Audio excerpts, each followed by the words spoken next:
বন্ধুরা, শুভ সকাল। আমি ঘুম থেকে উঠলাম এইমাত্র। উঠে আমি বিছনাটাকে আগে ঝেড়ে আমি বিছানার চাদরটা পাতবো।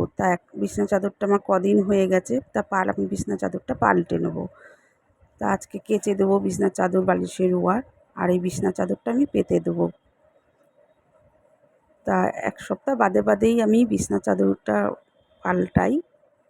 তো যেহেতু জানলার দিকে ঘর, আর খুবই ধুলো পড়ে, জানো তো।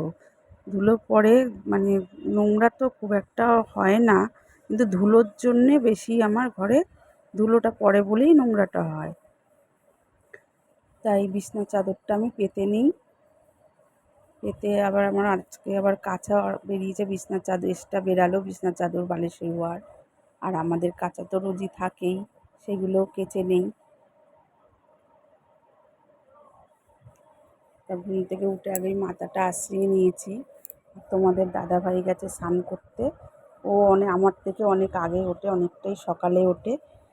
উঠে আগে ও আগাগোড়াই অনেক সকালে ওঠে। তো ওর আমার আগেই স্নানটা হয়ে যায়।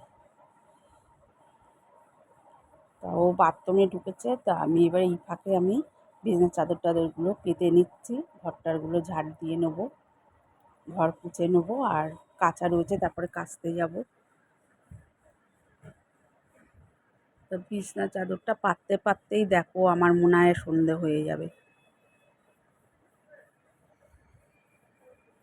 কতক্ষণ ধরে আমি পাতছি বিছানার চাদরটা। কী বলো তো, আমি বলেছি আমার বাতের প্রবলেম আছে। তা যেহেতু আমার হাতে কিন্তু হালকা হালকা ব্যথা, পায়েও হালকা হালকা ব্যথা, আমি খুব দৌড়ঝাঁপ করে করি না, তাও কিন্তু আমি চেষ্টা করি দৌড়ে দৌড়ে কাজ করার। ব্যথা বলে আমি মনে করি না। শরীরকে যত আরাম দেবে তত কিন্তু শরীর আরাম চাইবে। কিন্তু আমার খুব কষ্ট করেই তো চলতে হয়, সংসারটা খুব কষ্ট করেই আমি চালাই।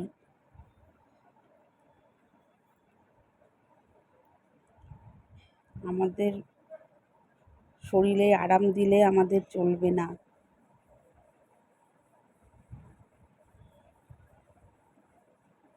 তা যেটুকু আমি টাইম পাই, তারপরে আমি দুপুরে ঘুমাই। সেই ঘুমাতে ঘুমাতে আমার সেই সন্ধেই হয়ে যায় প্রায়। ঘরের কাজ সামলাতে, তারপরে ভিডিও করা। এবার ভিডিওর তো জানো কত কাজ আছে, সেগুলো করতে হয়।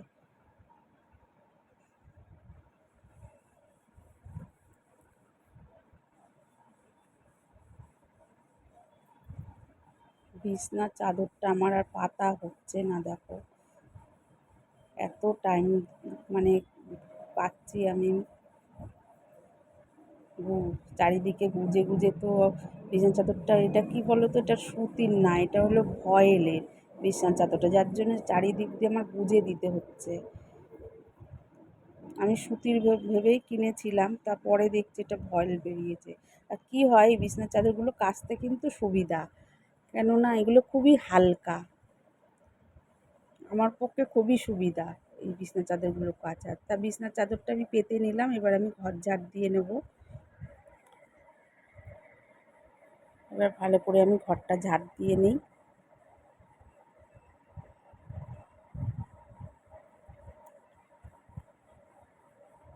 তা ঘরে দেখো কিন্তু ঘরে কোনো নোংরা বলতে কিছু নেই।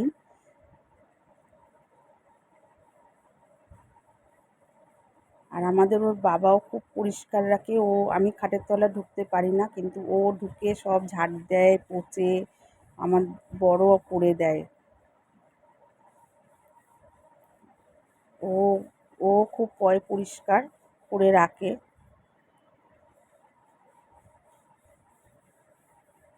তাই এদিকে দেখো কাচা আমি ফেলেছি কতগুলো, আচ্ছা কাচবো, কেচে নেবো। ঘরটার পোঁছা হয়ে গেছে, এবার কাচতে যাব,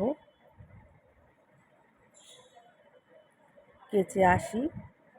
তা কাচা আমার হয়ে গেছে, আমি বাইরে বের করে দিয়েছি কেচে বালতি করে, আর আমি বাথরুমের ভেতর স্নান করতে ঢুকে গেছি। তাই এদিকে স্নান করে আমি চলে এসেছি। তা ভাত আমি বসিয়েছিলাম, তোমাদেরকে দেখাইনি, ভাতটাও আমার হয়ে গেছে। তা ঘরে কি আছে দেখি। ঘরে তো কী বলো তো, কিছু একটা তরকারি করে দিলে খেতে পারে, কিন্তু বেটা ছেলে মানুষ, কুমড়ো আলুর তরকারি শুধু করে দেবো, কিরম লাগে। তাই আমি দোকানগুলো আমাদের এখানে 8টার আগে খোলে না, 8টা বাজবে তারপরে খুলবে। তারপরে আমি দোকানে পাঠাবো, তা এখনও 8টা বাজেনি বলে দোকানে পাঠাতে পারছি না। তা আমি চাটা খেয়ে নিই, খেয়ে তারপরে দেখি দোকানে পাঠাবো। তা আমার তো গ্যাসের প্রবলেম আছে, যা আমি তোমাদেরকে বলেছি হয়তো। তা ওই জন্য আমি আগে জল খেয়ে নিই, তারপরে বিস্কুট দিয়ে ভিজিয়ে ভিজিয়ে চাটা খাই। আর দুধ চাটা খুবই কমই খাই, দুধ চা খাই না তা না, খুবই কম খাই। আমার বাড়িতে লোকজন আসলে তখন দুধ চা করতে হয়, তখন আমি খাই। কারোর বাড়িতে হয়তো গেলাম, তখন হয়তো কেউ করে দিল, তখন আমি খাই। তাছাড়া খাই না। খুব শখ হলে তখন আমি দুধ চা করে খাই। কিন্তু খেতে ভালো লাগে দুধ চা, কিন্তু আমার যেহেতু আমার না গ্যাস অম্বলের জন্য আমি খেতে পারি না। তো যাই হোক, আমি বিস্কুট দিয়ে ভিজিয়ে ভিজিয়ে চাটা খেয়ে নিচ্ছি। তা আবার রান্নার দিকে যাব।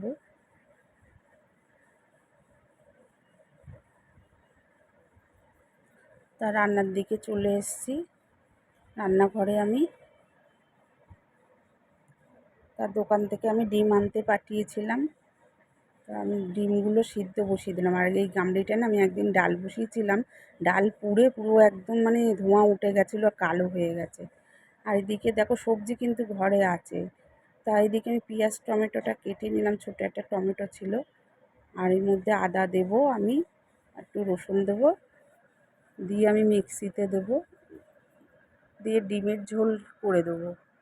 তা আমি আলুগুলো আমি কেটে প্রেসারে দিয়েছি, একটু সিটি মেরে নিই, একটু সিদ্ধ করে নিই, কেন টাইমের মধ্যে করতে হবে তো। যে ও দোকানে গিয়ে আরও দেরি হয়ে গেল, দোকানটা খোলে না। তা আগের থেকে নিয়ে মনে থাকলে নিয়ে আসি। তা আমার না এত মন ভোলা হয়ে গেছি আমি, যে কি বলবো, কিছু মনে থাকে না আমার। আমার এই ওষুধ খেতে খেতে আমার এমন হয়ে গেছে, আমার কিচ্ছু মনে থাকে না এখন। কোথায় কী জিনিস রাখছি আমার তাও মনে থাকে না। তো আমি এদিকে সব তাড়াতাড়ি করে কেটে নিই, মশলাটা করে নিচ্ছি। মশলাগুলোকে এই কাঁচা লঙ্কা আর পেঁয়াজ টিয়াজ রসুন আদা টমেটো সব আমি এগুলোকে মিক্সির মধ্যে দেবো। তার ডিমের ঝোল ভাতি করে দিয়ে দেবো আজকে।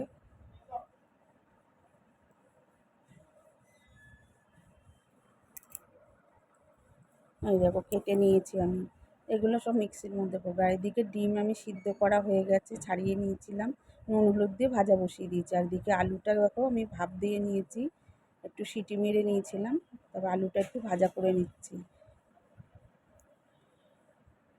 তা ভাজা হয়ে গেলে আলুটা আমি তুলে নেবো। নিয়ে দেখো মশলাও আমি দিয়ে দিয়েছি, মশলা কষাচ্ছি।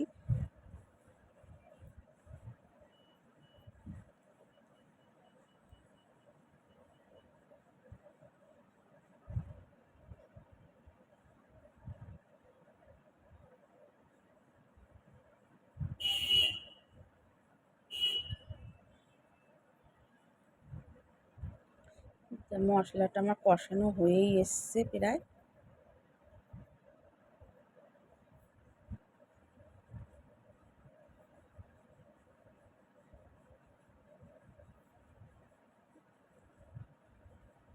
তা আলু ডিমটা আমার ভাজাই ছিল, তাই মশলাটার মধ্যে আমি ঢেলে দিলাম, দিয়ে আর একটু কষিয়ে নেবো।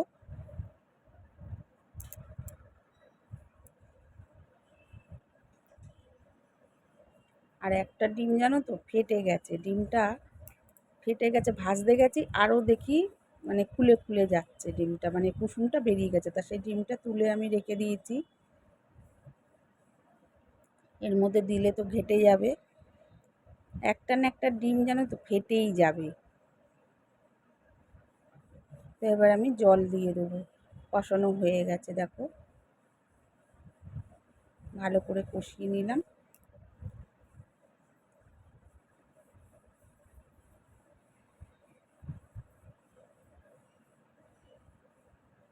আমি জল দিয়ে দিলাম, একটু ঝোল ঝোলই করবো, কেন একটু ভাত দিয়ে খাবে তো, একটু ঝোল ঝোল না হলে কী করে খাবে। শুকনোটা কিন্তু খেতে ভালো লাগে কষাটা, কিন্তু ভাত দিয়ে খাবে যেহেতু, তো একটু ঝোল ঝোলই করবো।